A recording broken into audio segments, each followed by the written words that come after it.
There's no mechanism within the 457 visa to make sure that Australians get first access to jobs.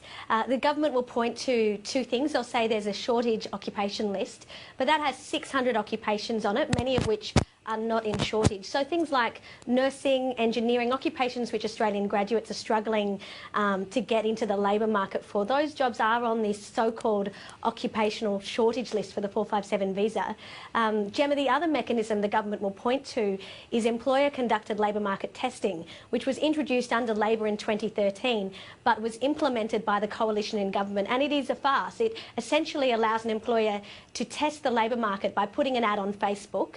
The ad doesn't have to be paid, it can be anywhere on social media, and that is enough to show that you've tested the labour market. So Bill Shorten does have a point when he says that the 457 visa allows foreign workers to replace Australian workers in the labour market.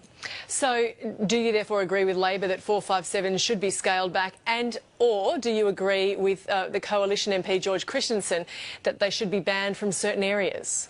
Look, the most important thing we need to remember here is that the 457 visa program is an economic contributor. It does benefit the Australian economy, but it needs to be used correctly. And we've had a review when the Rudd government was in, and also another review commissioned by the coalition led by John Azarias. Both of these said we need to have independent labour market testing. The Rudd government review also said that this labour market testing needs to result in regional occupation lists, because the reality is we might have a skilled shortage in metropolitan Sydney and metropolitan Melbourne, but we don't have the same shortage in Northern Australia. So we need to have regional nuances dealt with through the 457 visa. At present, there's simply no mechanism to find out where are the genuine skill shortages and to address them. And I mean, for an employer, there'd obviously be a lot of paperwork with the 457s, I would think.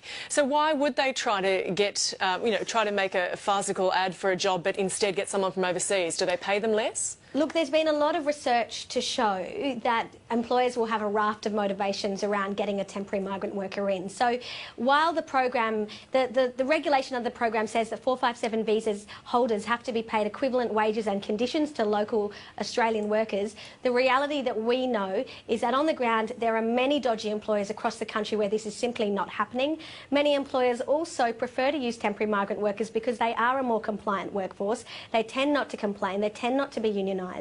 And for a dodgy employer, you can get around that paperwork with labour market testing very easily. It's very easy to avoid.